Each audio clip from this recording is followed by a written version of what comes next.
Hello दोस्तों, कैसे हैं आप सब। Welcome to our channel Travelopedia. दोस्तों, अगर आपसे पूछा जाए कि दुनिया का सबसे खाली देश कौन सा है तो आप कहोगे यार ये कैसा घन चक्कर वाला सवाल है यार, खाली देश क्या होता है। तो आज हम बात करने वाले एक ऐसे देश की जिसकी आधे से ज्यादा जनसंख्या सिर्फ एक ही शहर में रहती है और इस देश में आपको लोग ना ढूंढने से भी नहीं मिलने वाले हैं। एक ऐसा देश जिसकी राजधानी में तापमान -40 डिग्री तक पहुंच जाता है और एक ऐसा देश जहाँ पे सर्दियों में खाई जाती है आइसक्रीम और इसके बारे में कहा जाता है कि अगर कोई घोड़ा नहीं होगा तो इस देश का कोई भूत, वर्तमान और भविष्य ही नहीं होगा। लुप्तप्राय 2 कुबड़ वाला बैक्ट्रियन ऊंट इसी देश का मूल निवासी है और ये वो भूमि है जहाँ पर कभी डायनासोर घूमा करते थे और एक ऐसा देश है जो हमेशा मेहमान नवाजी के लिए तैयार रहता है। दोस्तों, ये कोई और नहीं है बल्कि हम बात कर रहे हैं मंगोलिया की। तो चलिए एक साथ चलते हैं बहुत ही खूबसूरत देश मंगोलिया के सफर पर। लेकिन आप वीडियो में आगे बढ़ने से पहले हमारे चैनल को सब्सक्राइब करके वो बेल आइकन जरूर दबा दीजिएगा। दोस्तों, पूर्वी एशिया में स्थित एक छोटा सा देश है मंगोलिया और वर्तमान में इस देश की जनसंख्या सिर्फ 33 लाख है। वहीं कम जनसंख्या और ज्यादा क्षेत्रफल इसे दुनिया के सबसे कम जनसंख्या घनत्व वाले सोवेरियन कंट्री बनाता है। मंगोलिया की सीमाएं उत्तर में रूस जबकि दक्षिण पूर्व और पश्चिम में चीन से मिलती हैं। यानी कि ये 2 महाशक्तियों के बीच में एक छोटा सा देश है। सोचो यार, इधर चीन और उधर रूस। वाह। मंगोलिया की सीमा कजाकिस्तान से नहीं मिलती है, लेकिन इस देश की सीमा कजाकिस्तान से सिर्फ 24 मील यानी कि 38 किलोमीटर ही दूर है। मंगोलिया देश की ऑफिशियल लैंग्वेज मंगोलियन है और धर्म की बात करें तो यहाँ लोग ज्यादातर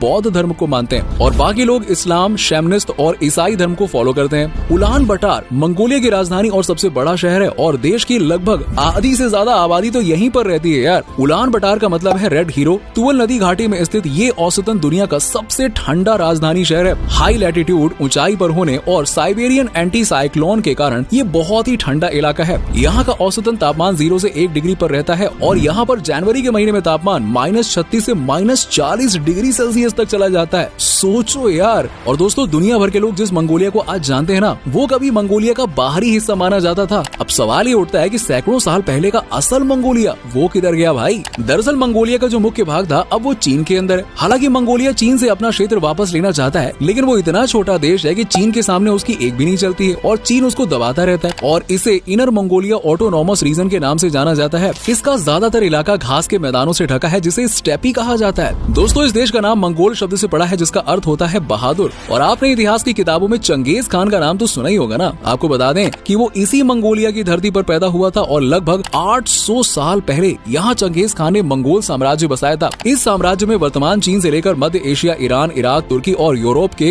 पोलैंड की सीमा भी शामिल थी। और हमारे देश के लिए तो चंगेज खान सिर्फ एक लुटेरा ही था ना, लेकिन मंगोलिया के लोगों के लिए ये यहाँ का महान राजा था। कहा जाता है कि घोड़ों के बिना मंगोलिया में भविष्य के बारे में सोचा भी नहीं जा सकता है। American museum of natural history की रिपोर्ट कहती है कि मंगोलिया में रहने वाले लोग अपने रोजमर्रा की जिंदगी में दूसरे किसी देश की तुलना में सबसे ज्यादा घोड़ों का इस्तेमाल करते हैं। अब आप सोच रहे हो भाई घोड़ों से ऐसा क्या होता है यार, ऐसा क्या हो गया। तो इसके 2 मुख्य कारण है। एक तो करीबन यहाँ पे 4000 साल पहले से मंगोलियाई ब्रीड के घोड़ों का इस्तेमाल सवारी के तौर पे होता रहा है। लोग माल ढुलाई से लेकर सवारी तक में इसका इस्तेमाल करते हैं। वहीं दूसरा रीजन है कि करीबन 850 साल पहले 1175 में मंगोलियाई शासक चंगेज खान ने इसी नस्ल के घोड़े पर बैठकर दुनिया की 22% हिस्से को जीता था और इसके बाद से यहाँ के लोग सिर्फ रोजाना इस्तेमाल में नहीं बल्कि जंग के मैदान में भी इसे बेहतर साथी मानने लगे। दोस्तों, क्या आपको बताया कि इस छोटे से देश में भी स्टॉक एक्सचेंज है, लेकिन मंगोलियन शेयर बाजार इस दुनिया में सबसे छोटा है जिसे वहाँ बच्चों के एक पुराने सिनेमा घर से चलाया जाता है। मंगोलिया दुनिया के सबसे ज्यादा पढ़े लिखे देशों में से एक है और इस देश का लिटरेसी रेट है 98%। Mongolian state university of education पूरे देश का एकमात्र यूनिवर्सिटी है और आपको बता दें कि 1961 में उलान बटार नाम से इस देश में पहला होटल बना था। उस समय ये बड़ी आश्चर्य की बात थी कि पूरे देश में ये एकमात्र बिल्डिंग थी जहाँ गर्म पानी और ठंडा पानी, सोचो, दोनों साथ में आता था। ये वहाँ इस समय बड़ी बात थी। वैसे यहाँ ठंड बहुत पड़ती है, लेकिन साल में कम से कम 260 दिन यहाँ का आसमान एकदम मस्त साफ रहता है। इसलिए इस देश को the land of blue skies के नाम से जाना जाता है। दोस्तों, यूँ तो म्यूजिक हर किसी को पसंद होता है ना, मुझे तो बहुत पसंद है भाई, लेकिन मंगोलिया वाले भाई इसके बिना तो यहाँ के लोग रह ही नहीं सकते हैं। यहाँ पर अक्सर लोग घोड़े की सवारी करते वक्त जोर जोर से गाना सुना करते हैं और इनका मानना है कि जब तक आप गाने को अपने मन में गुनगुनाते रहते हैं तब तक आप बड़े खुश रहते हैं। मंगोलिया में जितने भी सिंगर है ना, उनमें से ज्यादातर नाक से गाने गाने के लिए फेमस है।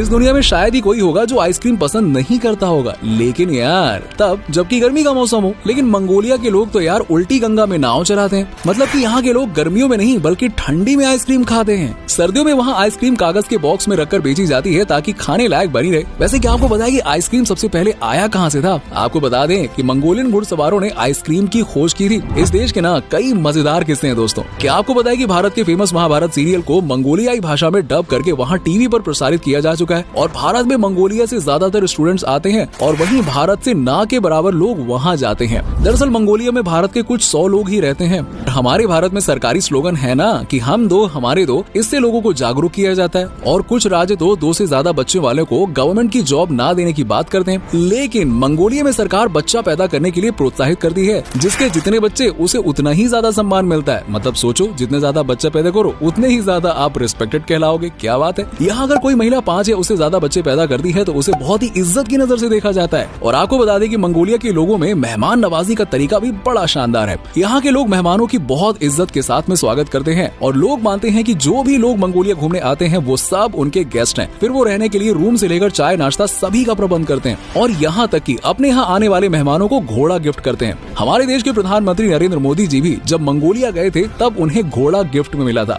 दोस्तों, जब कोई देश संयुक्त राष्ट्र संघ का सदस्य बनता है तो स्वाभाविक सी बात है कि पूरी दुनिया में उसे देश मान लिया जाता है। लेकिन 1961 में संयुक्त राष्ट्र संघ का सदस्य बनने के बाद भी 1987 तक अमेरिका और उसके ग्रुप वाले देशों ने मान्यता नहीं दी थी मंगोलिया को। हालांकि जब मंगोलिया यूनाइटेड नेशन का सदस्य नहीं था तब भारत ने उससे संबंध स्थापित किए थे और ये 1955 की बात है। तब सोवियत यूनियन के देशों के अलावा भारत ऐसा करने वाला एकमात्र देश था और यही कारण है कि 1971 में भारत पाकिस्तान की लड़ाई हो, कश्मीर मुद्दा हो या फिर यूएन में भारत के परमानेंट मेंबरशिप का दावा हो, हर जगह मंगोलिया भारत के साथ नजर आता है। मंगोलिया में लगभग 40% लोग बंजारा की जिंदगी जीते हैं। ये पैदाइशी नोमैडिक जिंदगी जीते हैं। आजकल बहुत से लोग शौक से ऐसा करते हैं, लेकिन इनके साथ ऐसा नहीं है। असल में इनका ना तो कोई घर है और ना ही कोई ठिकाना। करें तो करें क्या यार, पूरा देश ही इनका है। इसीलिए घूमो फिरो मजे करो, बस ये एक जगह से दूसरी जगह घूमते ही रहते हैं। मंगोलिया में कई समुदाय आज भी पारंपरिक घरों में रहते हैं जिसे यार्ड्स कहा जाता है। ये एक प्रकार का टेंट होता है जो कहीं भी आसानी से ले जाया जा सकता है। यहाँ खाली जगह इतनी है कि कोई 1 क्या 10 घर बना सकता है, लेकिन फिर भी लोग खाना बदोश वाली जिंदगी जीना ज्यादा पसंद करते हैं। जो भी लोग काम की तलाश में उलान बटोर जाते हैं वो सभी कम से कम 3 महीने के लिए जून, जुलाई और अगस्त में अपने घर जरूर जाते हैं और वहीं पे रहते हैं। आपको बता दें कि मंगोलिया के लोगों की औसत उम्र 78 साल है, जो कि एशिया में कई देशों के मुकाबले बहुत अच्छा है यार। और इसका कारण है कि यहाँ की हवा बहुत साफ है और साथ में जनसंख्या कम होने के कारण लोगों के जीवन में कठिनाई बहुत कम है और इसीलिए सभी खुशी खुशी अपना जीवन जीते हैं और जो जितना खुश रहेगा वो उतनी ही लंबी जिंदगी जिएगा यार, सीधा हिसाब है।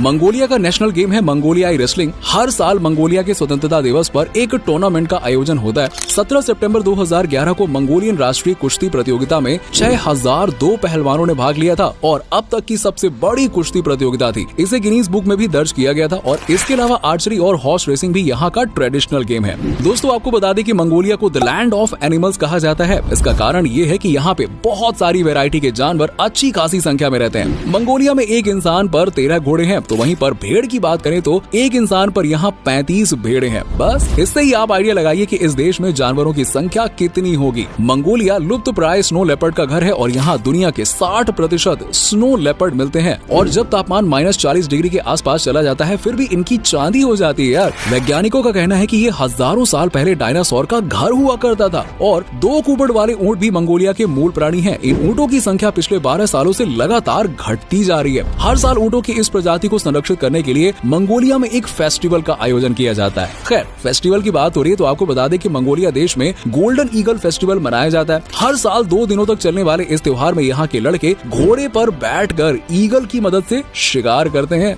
अब दोस्तों, इधर उधर की बातें तो बहुत हो गई, चलिए अब ज्यादा देर न करते हुए आगे बढ़ते हैं खाने की तरफ। यहाँ के लोग ना ज्यादातर मीट ही खाते हैं। अब ठंडा देश है यार, मीट तो खाएंगे। और देश का सबसे पॉपुलर डिश है बुज और ये एक तरह की डम्पलिंग्स है। हुशोर एक डीप फ्राइड मीट पाई है। इसके अलावा आप यहाँ पे सिवन, खोरखोग, बूडोग और लवशा जैसी डिशेस ट्राई कर सकते हैं। चलिए अब बात करते हैं मंगोलिया के उन जगहों के बारे में जहाँ पे आप घूमने के लिए जा सकते हैं। आप यहाँ नदाम फेस्टिवल जा सकते हैं और हॉर्स राइडिंग का मजा ले सकते हैं। मंगोलिया में स्थित गोबी मरुस्थल एशिया का सबसे बड़ा मरुस्थल है। गोबी रेगिस्तान को दुनिया का सबसे बड़ा डायनासोर जीवाश्म रिजर्व भी माना जाता है। गोबी मरुस्थल में गुरवन सैखान नेशनल पार्क और खुस्तान नूर नेशनल पार्क में नेचर की सुंदरता का आनंद आप ले सकते हैं। इसके अलावा आप mixed जनराइजी गुस्सुम ओरखोन valley national history museum जा सकते हैं। और भाई, मंगोलिया जाने से पहले आपका ये जानना जरूरी है कि यहाँ लोग अक्सर अपने मेहमानों का स्वागत एराग नाम की एक फर्मेंटेड दूध की कटोरी से करते हैं। आप गलती से इसे ना मत कहिएगा, क्योंकि इसे मना करना अपमानजनक कहा जाता है यार। और मंगोलिया की यात्रा करने का सबसे अच्छा समय जून और अगस्त अगस्त के अंत में होता है। ये साल का सबसे सुखद समय है और इस दौरान थोड़ी सी बारिश भी होती है। तो दोस्तों,